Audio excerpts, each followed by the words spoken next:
El mundo cambia y se actualiza. Nosotros también. Sumérgete en la noticia desde un nuevo ángulo, audaz, agudo, maduro y dinámico en la nueva mesa de análisis presentada en Línea Directa.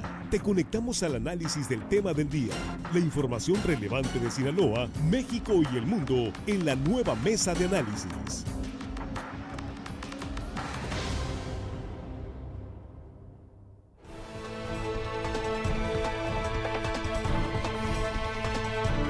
Estamos de regreso ya aquí en la mesa de análisis de Línea Directa, saludando a nuestros compañeros en la mesa. Jesús Rojas, ¿cómo estás? Buenos días. ¿Qué tal, Víctor? Buenos días para los compañeros, buenos días para la compañera. Bueno, en esta noticia que ha conmocionado al mundo la muerte del pontífice Bergoglio, ¿no? El Papa Así Francisco. Es. De eso hablaremos hoy y saludamos a la compañera Araceli Tirado. ¿Cómo estás? Buenos días, bienvenida. Buenos días, Víctor. Buenos días a los compañeros de la mesa, al auditorio de Línea Directa y, por supuesto, al equipo. Juan Ordorica, ¿cómo estás? Bienvenido, buenos días. Muy buenos días, hello, estimada audiencia. Armando Ojeda, bienvenido. Muy buenos días, amigo Víctor Torres, compañeros. Es un gusto estar con ustedes esta mañana. Bien, pues yo le agradezco mucho, le agradecemos que nos tome la llamada aquí en la mesa de análisis para ampliar la información de lo que ha ocurrido hoy. Una noticia sorpresiva, como histórica, la muerte del Papa Francisco. Está en la línea telefónica el sacerdote Esteban Robles, es vocero de la diócesis de Culiacán. Gracias, Esteban, por tomar la llamada. ¿Cómo estás? ¿Qué tal, Víctor? Muy buen día, y a la mesa también muy buen día. Pues bueno, consternado por esta noticia que, pues bueno, ya veíamos al Papa Francisco muy desgastado, tristes, pero también en la esperanza de Jesús que ha resucitado. Y fíjate, justamente en tiempo pascual, un día después de celebrar la Pascua, pues ya el Papa Francisco celebra su Pascua. Pues queremos ampliar un poco para quienes hoy pues están hablando de esto, está hablando de buena parte del mundo. ¿Qué representó y qué representa el legado del Papa Francisco para la Iglesia Católica? ¿Cómo ves? Pues bueno, creo que su legado llega en un momento histórico para la Iglesia en un momento muy adecuado. Salía la Iglesia de un momento difícil después de la muerte de Juan Pablo II, carismático, mediático, Papa viajero, luego el Papa Benedicto, un Papa más dogmático, más teólogo que pastor, podríamos llamarlo así, aunque dice que cuando visitó México ahí entendió lo que era ser Papa, digamos, una anécdota interesante. Y pues bueno, la Iglesia venía arrastrando ciertos aspectos, pues bueno, tenemos que decirlo, ¿no? Pues vergonzosos. Entonces, un análisis interesante es cómo el Papa Francisco llega en un momento, y no cabe duda que el Espíritu Santo no se equivoca, donde pareciera que la Iglesia va disminuyendo, iba cayendo el número de feligreses, es un hecho, pero el Papa Francisco logra sacar adelante la Iglesia Católica. Creo que su carisma, su llegar a ámbitos de la sociedad donde antes no se habían llegado, por ejemplo, el mundo musulmán es uno de ellos, a los marginados, a lo que el Papa diría las periferias existenciales. Entonces creo que fue, como él mismo lo mencionó, pues un Papa que iba a tender puentes. Eso es. Vamos ahora con Jesús Rojas, te escucha el padre, el sacerdote Esteban Robles. ¿Qué tal, padre? Para preguntarle, ¿qué sigue entonces para la Iglesia Católica? Sabemos la muerte del líder de la Iglesia, también para los que profesamos la fe católica, es líder espiritual, jefe del Estado del Vaticano. Viene un proceso de cambios, de selección. ¿Cómo comienza lo que llaman el cónclave? ¿Nos puede platicar un poquito de esta parte de la selección del nuevo Papa? Bueno, pues ¿qué sigue para la Iglesia y para el Vaticano? Pues bueno, la Iglesia continúa su camino. El Papa enseñó que el protagonismo no es del Papa, sino del pueblo de Dios en comunión, de todos nosotros como bautizados. Pues ahora esperaremos al nuevo sucesor con fe y esperanza. Y algo muy bello para nosotros, la Iglesia la guía el Espíritu Santo. No es un ámbito meramente político, sino también necesitamos poner ese contenido sobrenatural. ¿Y qué esperamos? Bueno, a la hora de la noche, 8 de la noche, hora de Roma, pues se tendrá ya, digamos, el féretro donde el Papa pues va a descansar, y ahí seguimos las indicaciones. A partir de que el Papa muere, pues bueno, el anillo del pescador se destruye, las habitaciones del Papa se sellan y se declara sede vacante. En las misas, por ejemplo, a partir de hoy ya no vamos, ya ves que se pide por el Papa Francisco o por el obispo del lugar donde se está celebrando la misa. Pues en este caso no se pide por el Papa porque pues ya no tenemos Papa. Entonces, ¿qué sigue para nosotros? Estar en la expectativa, con la esperanza de que el Espíritu Santo, a través de los cardenales que se reunirán, pues tengamos un nuevo sumo pontífice que haga frente a lo que la Iglesia necesita en el mundo actual. Bien, vamos contigo, Araceli Tirado. Buenos días, qué gusto saludarlo, Padre Esteban Robles, y que nos acompañe esta mañana. Vemos que este Papa, el Papa Francisco, es el primero en América Latina. Por eso nos llenó de entusiasmo cuando fue nombrado, y también es el primer Papa jesuita. Ha roto varios paradigmas, incluso, como usted bien lo comentaba, tiene ese carisma que ha logrado, pues, sobre todo conectar con un sector de la juventud. Y hay reformas que quedaron pendientes dentro de esta agenda que él encabezó. Es reconocido también por esta parte de ser un conciliador mediático, sobre todo en esta relación diplomática entre Estados Unidos y Cuba, lo cual pues recordamos y queda para la historia dentro de las relaciones internacionales, porque además de ser un guía espiritual, pues ha tenido esa parte de conciliación. Entonces mi pregunta en ese sentido sería, Padre, con su experiencia, con su visión y estar muy de la mano en estos años en los que el Papa Francisco pues prácticamente generó una agenda incluyente. Hay un tema en la agenda que queda pendiente, que definir sería el rol de las mujeres. Desde su perspectiva, ¿cree que se nombre un padre que pueda dar continuidad a esta serie de reformas? Porque la Iglesia sufrió grandes transformaciones bajo su legado, o también hay otra ala conservadora que a lo mejor, bueno, se mantiene un poco pues más a la expectativa. ¿Cuál sería desde su análisis del estudio, amplio estudio que sé que tiene, Padre Esteban, cuál sería, hacia dónde ve que marque esta agenda que queda pendiente? ¿Qué tal, Araceli? Gracias por tu pregunta y qué mejor que una dama la haga. Mira, yo creo que sí, como bien dices, sí, el Papa Francisco pues marca un hito, ¿no? Porque sí abrió ciertos aspectos que nunca hubiéramos pensado, por ejemplo, que dentro de la estructura vaticana, lo que llamamos nosotros la curia, existiera alguien que, porque siempre eran monseñores, y si había un sacerdote que era apto para tal o cual puesto, pero lo nombraban monseñor antes de que tomara el lugar. Ahora el Papa Francisco, por ejemplo, hay dos lugares que colocó a mujeres en el Pontificio Consejo para la Vida Consagrada, para la vida religiosa, es una mujer, y también la gobernadora del Vaticano es una mujer. Y también otros puestos en el ámbito, por ejemplo, las comunicaciones, ahí en las oficinas hay varias mujeres. Entonces, creo que sí hubo esta apertura, algo nunca visto, que jamás hubiéramos pensado que existiera. Y yo creo que la continuidad se va a dar. Pues ahora la sinodalidad, que el Papa Francisco es otro de los grandes logros que hace, o sea, saber escuchar a todos los sectores del mundo, donde incluyen mujeres religiosas, mujeres y mujeres religiosas, y también de todas partes del mundo. Creo que esta línea debe continuar. El Papa Francisco, además, en el consistorio, los últimos consistorios, nombró obispos que, pues, podemos decir, habrá una cierta continuidad, y si bien hay una ala conservadora, pero hay aspectos que no tienen etiqueta de conservadores o liberales. O sea, para abrir la Iglesia al mundo actual, se debe hacer. Yo creo que la mujer tiene un lugar muy importante y siempre lo ha tenido, pues ni más ni menos. La Virgen María fue la madre de Jesús. Bien, vamos ahora con Juan Ordorica. Juan. Padre Esteban, buenos días, ¿no? Ampliando un poquito la pregunta de mi compañera Araceli, más o menos díganos cuántos ahorita cardenales hay, cuántos o más bien cuántos votantes son los que estarían en el cónclave, más o menos qué porcentaje le da usted entre progresistas y liberales, y los favoritos. ¿Quiénes son los siempre favoritos? Evidentemente el Espíritu Santo es el que elegirá, pero pues hasta en el Espíritu Santo seguramente siempre tendrá ahí esos favoritos. Entonces, ¿a quiénes ven ustedes iniciando la carrera? Bueno, gracias por tu pregunta. Bueno, en primer lugar, quiero recordar que el cónclave pues, está formado por dos tipos de cardenales, ¿no? Los electores, que son los que tienen menos de 80 años y tienen derecho a voto, y también pueden ser elegibles. y los no electores, que tienen más de 80, ellos no tienen derecho a voto.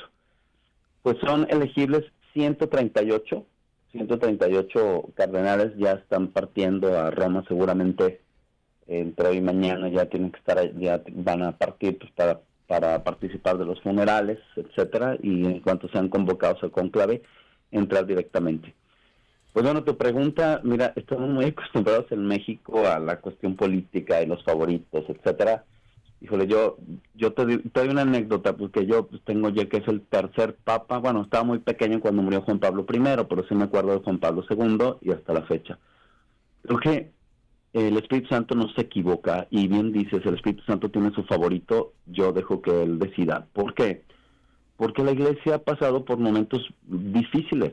Es una institución que si bien es divina, pero pues está llevada por seres humanos. Entonces, en momentos muy álgidos de la historia, los papas han logrado sacar adelante toda una estructura llamada Iglesia. Pero además de una estructura llamada Iglesia, que somos nosotros los bautizados de aquí de a pie, una estructura aún más pesada que es la Curia Vaticana. Entonces, ¿cómo lograr compaginar todo esto para sacar adelante? Y vimos a un Juan Pablo II, y vimos la continuidad con un Benedicto XVI, y ahora con el Papa Francisco. Pues yo no dudo que el próximo Papa, quien sea, yo sí tengo mis 3 favoritos, por así decirlo, pero me los guardo en el corazón. No, yo creo que sacarán a la Iglesia adelante. Uno puede ser africano, uno puede ser asiático, otro europeo, no sé, creo que entre esos 3 estaría, pienso yo, el siguiente papa, por la visión de mundo que se tiene, y creo que los cardenales pues ya van colocando en su corazón y en su pensamiento en oración. Por eso para nosotros es tan importante en este momento la oración, que se decida por un papa que represente al sucesor de Pedro, y con ello pues a la Iglesia. Bien, vamos contigo, Armando Ojeda. Muy buenos días, Padre Esteban. Dios lo bendiga. Padre, yo le quisiera hacer una pregunta que me parece, a mí desde mi punto de vista muy personal, que me interesa conocer su opinión. México, Padre, es un país altamente católico. El catolicismo ha sido puesto a prueba y ha superado las expectativas. Seguimos siendo un pueblo católico, muy devoto, un pueblo entusiasta que quiere a la Iglesia católica. Entonces, yo le preguntaría, Padre, tengo entendido que hay 2 dentro del grupo de cardenales que podrían ser, que van a integrar más bien en la lista de posibles papas. Hay 2 mexicanos en esa lista. Yo no recuerdo los nombres, quizá usted los recuerde. Son 2 cardenales. Entonces yo le preguntaría, Padre, ¿hasta cuándo el pueblo de México podrá aspirar, soñar con contar con un papa mexicano? Ya tenemos un latinoamericano, pero el pueblo de México, yo creo que en el alma desea con fervor tener un papa mexicano. ¿Qué se necesita o qué nos ha hecho falta a la Iglesia Católica para poder colocar y ubicar a un mexicano en esas posibilidades, Padre? Es interesante tu pregunta. Creo que insisto en el aspecto de pues la Iglesia la guía el Espíritu Santo. Bueno, ¿qué falta? Yo creo que no falta nada, ¿no? Yo creo que todos los cardenales han sido bien elegidos por los papas, porque son los más allegados al sumo pontífice, y cuando el papa elige a un cardenal es porque sabe que tiene las capacidades suficientes para los cargos que se le asignen. Pero pues sabemos bien que pues bueno, México no está tan cerca de Roma, ¿no? Pero pues hay distintas visiones. Yo creo que aptos son los 2 para ser somos pontífices. Ya definitivamente entre los cardenales, por eso es interesante ver, y está la película de Cónclave, que pues con sus bemoles, pero pues bueno, más o menos nos da la visión de que hay diálogos entre ellos, está la votación. Entonces nos da más o menos una idea de lo que es un cónclave. Es diálogo entre ellos, porque se mira el bien de la Iglesia. Creo que hay que vivir eso. O sea, la Iglesia es universal, por eso es católica. Entonces, quien tenga una visión más amplia de la Iglesia creo que sería el más apto para ser el sumo pontífice, ¿no? Porque tendrá la gran misión de santificar, de regir, de gobernar, de conciliar. Entonces sí, habrá cardenales que tengan una visión más amplia, y yo creo que los dos mexicanos son muy aptos, pero pues ya estará ahí en la votación. Hay una pregunta que nos hace la audiencia, hay mucho interés escuchando precisamente pues todo lo que ha representado el Papa Francisco para la Iglesia Católica y para el mundo. Y es una pregunta que me parece muy profunda, pero pues como tal muy, muy humana, ¿no? La pregunta es, ¿el Papa como ser humano sería juzgado el día del juicio final como cualquier humano, como cualquiera de nosotros, o no? Sí, claro. Todos los seres humanos somos de naturaleza pecadora, y el sumo pontífice también lo es. Pues en su corazón, que solo Dios conoce, habrá, pues por eso habrá una misa llamada misa exequial, porque se pide por el Papa, por su eterno descanso y obviamente por los errores que hubiese cometido, para que Dios tenga misericordia de él. Claro, es un ser humano, no es un ser divino, ¿no? Es un ser humano elegido, que además Jesús eligió a seres humanos, no eligió ángeles, ¿no? Entonces, sí, claro, pues como todo humano se tuvo que haber equivocado. O sea, ningún papa está por encima del juicio divino. No, ninguno. Eso es, pues yo lo Ninguno de mucho. nosotros, déjate el Papa, ninguno de nosotros. Ninguno, sí, pero digo, pues el Papa, de alguna forma me parece una pregunta interesante. Ahí está la respuesta, de acuerdo a la doctrina católica, es la respuesta. Muchas gracias, Esteban, por tomar la llamada. Gracias por estar en línea directa en estos momentos, pues, difíciles para los católicos. Gracias, Víctor, y gracias a la mesa. Y pues bueno, hoy a las 12 serán las 88 campanadas que nos pide el Vaticano. En las misas seguiremos pidiendo por el eterno descanso del Papa Francisco, y también que el Señor nos otorgue próximamente un Papa que responda a una iglesia que necesita ser guiada y santificada. Muchas gracias. Gracias a ti. Esteban Robles, sacerdote, vocero de la diócesis de Culiacán. Vamos a una pausa y cuando estemos de regreso seguimos con el tema. Vamos a hablar con el sacerdote Saúl, precisamente un buen amigo de Línea Directa, y que ha estado pues con nosotros en estos momentos en que se requiere información. Saúl Norzagaray nos va a tomar la llamada en unos momentos. Vamos a la pausa, nos quedamos aquí en Redes sin Cortes Comerciales. Estamos hablando de el adiós al Papa Francisco, su legado y el futuro de la Iglesia Católica. Regresamos. Información confiable, segura y profesional. Línea Directa. Información de verdad. Con Víctor Torres. Bueno, aquí seguimos sin comerciales en redes sociales. Pues no hay otro tema más importante tanto en redes sociales como en medios. Ese es el tema de conversación, Jesús. Claro, es que la Iglesia Católica, más allá del tema religioso, es una institución que tiene siglos y siglos de existencia, y es muy interesante cómo toman las decisiones al interior. Estaba leyendo, son 138 cardenales electores, de los cuales, dice un dicho, cualquiera que entre cardenal puede salir papa. Así es de que en realidad no se sabe quién pueda llegar. Todo se da ahí mismo en las decisiones que se platican, que se tejen, que acuerdan estos, que son 54 de Europa, 24 sudamericanos, 18 norteamericanos, estoy hablando de dónde vienen o de dónde provienen, 16 africanos, 18 centroamericanos, 4 de Oceanía y 4 que el Papa Francisco descentralizó según la Iglesia en unos concisitorios, dice, es decir, 4 que dejó él. Entre ellos van a elegir, van a tomar una decisión, y bueno, pues vamos a ver cuál será el Papa. Una vez que se reúnen, no se pueden salir del conclave hasta que toman la decisión a puerta cerrada. Así es, Araceli. Sí, a mí me llama la atención el pasado fallecimiento antes de Benedicto, cuando también sucede en Semana Santa, sucede también por estas fechas. Y también peculiaridades a lo mejor, pero pues para quienes somos católicos, para quienes profesamos, bueno, el fallecimiento se da por parte de la Semana de la Misericordia. Entonces yo creo que es un mensaje bastante importante, sobre todo, bueno, después de días de reflexión. Y aquí también me parece importante, bajo el contexto en el cual sucede, el Papa Francisco, la verdad es que trajo una agenda muy fuerte en materia incluyente en materia de derechos humanos, en materia de grupos, por ejemplo, como los migrantes. Y aquí, bueno, va a ser interesante ver cuando se termine este cónclave, cuando salga el humo blanco, el famoso humo blanco que sí sale por parte del Vaticano, después de que se reúnan. Y para ver si se van a seguir abordando esta agenda. También tocó mucho el tema de la pobreza, incluso cuando vino a México. Su mensaje siempre fue dirigido hacia el tema de violencia, hacia el tema también de la pobreza. Y algo que me parece sumamente importante es que él tiene una preparación que incluso desarrolló una enciclopedia en temas de medio ambiente, que fue parte importante del Acuerdo de París del 2015. Entonces, habrá que ver si se continúa por esa ruta o habrá ideas diferentes en este camino. Eso es. Juan.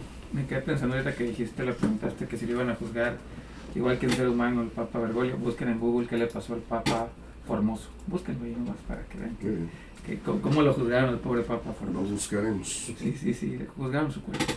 Lo desenterraron para juzgarlo. Para que vean cómo le fue. Entonces, en México el 95% de los mexicanos somos católicos, aunque seamos ateos.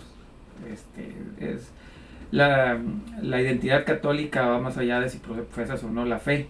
Entonces la parte de la curia romana y lo que va a suceder en estos días para elegir a su líder, el líder religioso, pero también líder político, porque finalmente es el líder del Estado Vaticano. Entonces elige a un líder político y a un líder religioso al mismo tiempo. Y sí importa a los mexicanos, porque insisto, el 95% de los mexicanos somos católicos, aunque seamos ateos, no importa, es nuestra formación ideológica, es nuestra formación que va más allá de la creencia religiosa. Vamos a ver, en la iglesia tiene 2000 años, ha sobrevivido a todo, a imperios, ha sobrevivido a cismas dentro de la iglesia, y pues va a seguir. Yo siempre les digo, no hay que pelearse con la iglesia, porque va a seguir contigo a pesar de ti o sin ti, ahí va a estar y no le vas a ganar nunca.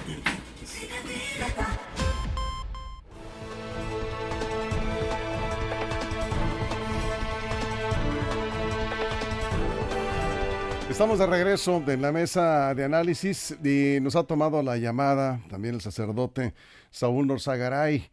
Es director de la Casa de Retiro Diocesano, el Buen Pastor, y es párroco también de una iglesia, y nos da también mucho gusto saludarlo. Saúl, ¿cómo estás? Qué gusto saludarte, muy buenos días. ¿Qué tal, Héctor? Buenos días a todos los de la mesa.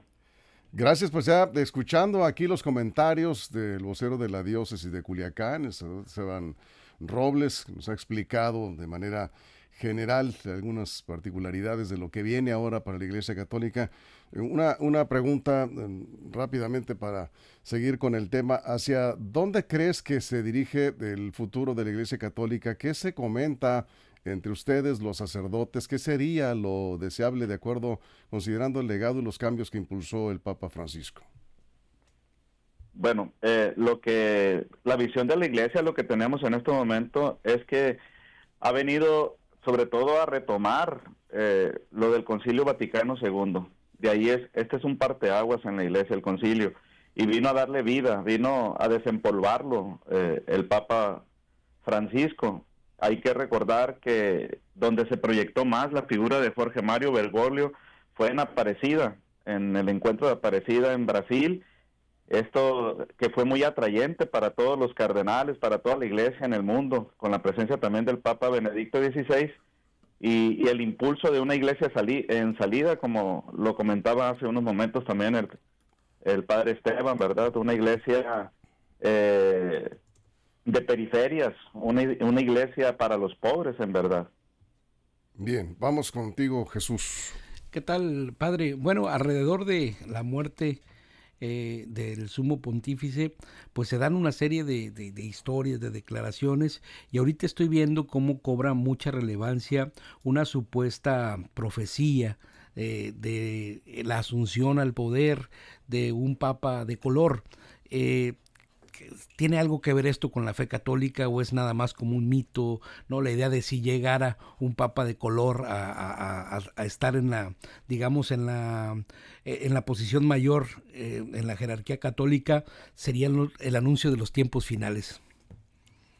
Pues mira, Jesús, creo que lo más importante para entender estos acontecimientos es para nosotros los católicos y también para el mundo, es ver, no podemos apartar nuestra fe del acontecimiento que está sucediendo. La muerte del Papa, el legado que ha dejado el Papa Francisco para todos nosotros, para el mundo, no solamente para el mundo católico, sino para el mundo. Y esto de las profecías, pues son como para levantar un poco más en el sentido del morbo, ¿no? Cuestiones ahí más en ese sentido, pero al final Dios no deja siempre de sorprendernos, nos confunde y nos sorprende a la vez. Eso es. Vamos contigo, Araceli. Bueno, saludar al padre Saúl, agradecerle pues que en estos momentos difíciles pueda conversar sobre todos estos temas que son ahorita muy importantes y trascendentales porque tienen un impacto en el tema de las relaciones internacionales, sobre todo porque el Papa Francisco pues fue una figura global, fue una figura que tuvo voz y que a raíz de todas esas giras que desarrolló en los diferentes países, pues varios líderes políticos lo reconocieron como una voz moral, global, con peso debido a su carisma, debido a su preparación, debido al compromiso con valores universales. Medió en varios conflictos, incluso se enfocó en temas globales como el cuidado del medio ambiente, el clima, los derechos humanos, que me parece muy importante. Y aquí sí la pregunta, desde su perspectiva, desde su experiencia, desde su visión, preguntarle de qué forma el nuevo Papa puede influir, en este caso en la dirección de la Iglesia, específicamente en estas reformas que quedaron pendientes. Por ejemplo, me llama la atención la reforma en términos de continuar la parte financiera y de transparencia, la parte del enfoque global, y con dos caminos, dos rutas que se ven desde fuera. Una es continuar con esta agenda incluyente o la otra regresar a una agenda más tradicional. Sí, mira, Araceli, aquí hay que recordar la figura del Papa Francisco. Él nunca dejó de ser Jorge Mario Bergoglio. El estilo del Papa, desde su formación, hay que recordar su formación jesuita, fue un sacerdote de las villas, de las vías en Argentina, en las villas, y siempre estuvo cercano a la gente, pero también siempre también en el diálogo con el poder político, económico, y en este sentido, pues la continuidad es muy importante para el nuevo Papa. Sobre todo la transparencia en las cuestiones financieras, que el Papa estuvo muy enfocado ahí. Ahorita ya mencionó algunas de las reformas el padre Esteban, y pues esto siempre cuando vienen reformas, pues también hay resistencias dentro de las instituciones. Bien, vamos contigo, Juan. Sí, padre Saúl, buenos días, gracias por estar con nosotros. Casi siempre la elección de un nuevo Papa tiene que ver con el cambio de aires de la Iglesia, ¿no? Cuando muere Juan Pablo II, que entra el Papa Benedicto XVI, era pues de alguna manera darle todo lo contrario que lo venía haciendo el Papa Juan Pablo II, con algunos escándalos que tuvo la Iglesia. Tuvieron que meter al Papa Benedicto, que era más corriente dura. Luego se fue, digamos que un poquito hacia la opulencia con el Papa Benedicto, y entra el Papa Francisco pues, para llevarlos una vez más a la moderación en ese sentido. En esa parte que tiene la Iglesia Católica siempre de rectificar de alguna manera los rumbos o darle equilibrio, ¿cuáles serían los nuevos retos del Papa? ¿Cuáles son? ¿El Papa sería electo bajo qué prioridades? Como lo que mencionaban los papas anteriores. ¿Cuál sería la prioridad de este Papa, del nuevo Papa? ¿Cuál sería su agenda? La de Francisco pues fue la moderación, fue llevar un poquito más a la austeridad. El Papa Benedicto a dar, pues de los escándalos que se dieron, pues a ser un poco más duro con eso. El nuevo Papa, pues ¿cuál sería su bandera? Pues yo pienso que la de conciliar, ser un conciliador, y también un equilibrio, porque aquí es innegable estas dos corrientes en la Iglesia y en nuestra humanidad también, porque pues ahí están los hombres, está la humanidad, tanto la parte liberal como liberal en un sentido, ¿no? Entenderlo, y también la parte conservadora, esta parte también que es muy rica en la Iglesia, y lo que nos ha dejado el Papa Francisco, pues también no se puede hacer un lado ni descartarlo, sino buscar el punto de encuentro, el punto de apoyo, los valores que hemos tenido y toda la riqueza que nos han dejado los últimos tres papas, creo que el Papa que Dios nos va a dar, pues tendría este sentido, ¿verdad? De conciliar, de buscar el equilibrio, de ser ese, ahora sí, la palabra, de ser ese puente, ese pontífice en estos momentos. Bien. Armando Ojeda, vamos contigo. Sí, buenos días, padre, es un gusto saludarlo esta mañana. Yo le quisiera preguntar, padre, vemos que con cada fallecimiento de un papa, pues se sacuden las conciencias de la sociedad, las estructuras religiosas se estremecen y por supuesto las estructuras sociales del mundo entero. Estamos viendo cómo mandatarios de todos los países del mundo están enviando sus condolencias, escriben sus manifestaciones, ya sea públicas o a través de las redes, sus manifestaciones de dolor por la muerte del Papa Francisco. Yo le preguntaría, padre, ¿la muerte de un papa debilita o fortalece a la Iglesia Católica? ¿O solo se trata de un protocolo de transición de la jerarquía religiosa? ¿Cuál es la situación que usted piensa que se vive en esa situación?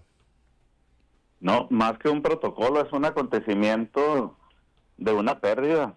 Es parte de nuestra iglesia, es quien hace la cabeza, quien en la tierra, el Papa Francisco en este caso, y pues lo vivimos con dolor, pero también con esperanza, la esperanza cristiana de la resurrección. Acabamos de celebrar la Pascua, estamos en el tiempo de Pascua y esa es la visión, así como en todas las familias, cuando ante la partida, ante la pérdida de un ser querido, pues así también lo siente uno en estos momentos, ante la muerte del Papa, pues se le ha llamado también a sus familiares para que estén ahí presentes, que su hermana que todavía vive y algunos de sus sobrinos, unos que viven ahí en Italia, ya están ahí presentes en este momento en Roma. Bien, pues te agradezco mucho, Saúl, que nos hayas tomado la llamada. El sacerdote Saúl Norzagaray es director de la Casa de Retiro Diocesana El Buen Pastor. Y hemos conversado hoy con dos sacerdotes que nos han ampliado la visión, la información de lo que representa la muerte, el fallecimiento del Papa Francisco, su legado y hacia dónde iría la Iglesia Católica a la hora de designar a su sucesor. Gracias. ¿Algún mensaje final para los católicos y católicas que escuchan en este momento? La vocación del Papa Francisco, cuando uno ve su biografía, de hacer un recorrido en la historia de él, es que nunca dejó de ser el Padre Jorge. Él fue un párroco como Papa. Un párroco es decir, aquel que está entre la gente, con la gente, que entiende, que vive, que también hace suyas las necesidades y el dolor de su pueblo, y eso es lo más hermoso del Papa Francisco, que nunca perdió su sencillez y su cercanía con su gente. Muchas gracias, Saúl. Gusto saludarte. Igualmente, saludos a todos. Que Dios los... Gracias al sacerdote Saúl Norzagaray. Se nos cortó al final ahí la llamada en la bendición. Bueno, se mencionan nombres rápidamente de los más cercanos, digamos, a la visión del Papa Francisco: el cardenal Tagle de Filipinas, el cardenal Zuppi de Italia, o algunos latinoamericanos como el cardenal Barreto de Perú. Todos ellos tienen vínculos muy cercanos con el Papa Francisco, de acuerdo a la información que está fluyendo ya en medios, en redes sociales. Ese será el tema en las próximas horas. Cerramos 30 segundos, Jesús. Sí, pues habrá que definir quién será el próximo, digamos, el que lleve las riendas de la Iglesia Católica, no solamente en el plano material, sino en el plano espiritual, que creo que es algo muy importante. Para esta definición se dará en el transcurso de los días, sí, o incluso pueden durar meses. Dicen que un conclave duró hasta 2 años. Sí, puede ser. Bueno, no creo que tanto en esta ocasión, pero bueno, las circunstancias ya veremos. Araceli, cerramos. Bueno, a mí me gustaría cerrar en estos tiempos que estamos viendo de inseguridad, de violencia en Sinaloa, tiempos difíciles en México, con 3 palabras que el Papa Francisco utilizó mucho y que me parece que son palabras mágicas. Es la de por favor, gracias, perdón, y el mensaje que le dio a la juventud en estos encuentros que tuvo, que se pusieran en el camino de la vida, no solamente como turistas, sino como peregrinos, y yo creo que ahí deja el legado de esa sencillez y esa humildad. Eso es, muy bien. Juan, cerramos. Al menos los últimos 4 o 5 papas me tocó ahí estudiar, pero una leída, no han dejado a un sucesor, bueno, después de fallecido, digamos que de su misma escuela de pensamiento. Casi siempre se van hacia el otro lado, ¿no? Entonces vamos a estar atentos porque yo creo que sí va a ser muy difícil que llegue un papa con la misma ideología de Francisco. ¿Tú crees entonces que dé un viraje a la iglesia, los últimos 4 o 5 papas siempre se ajusta, ellos ajustan a ellos. Los momentos. Sí, bien. Por algo tienen 2000 años. Pues sí. Armando, cerramos 30 segundos. Con una pequeña aclaración para el padre Saúl, creo que malinterpretó un poco mi pregunta. Cuando yo hablé de protocolos, me refería a si era protocolo de algunos mandatarios internacionales que pues expresan sus condolencias. Habrá algunos que lo sientan en verdad, como el caso del presidente de Ucrania, el presidente Zelensky, que pues miraba al Papa Francisco como un gran intermediario en la guerra contra Rusia, ¿no? Bien, pues nos vamos con esto, aclaración pertinente. Gracias, Armando. Juan, muchas gracias, Araceli, gracias, Jesús. A todo el equipo, a toda la producción, todo el estado, muchas gracias, pero sobre todo gracias a usted por su compañía. Pásenla bien. Línea Directa presentó La Mesa de Análisis. Información de verdad que suma valor. Conéctate en el sistema informativo más fuerte del noroeste de México.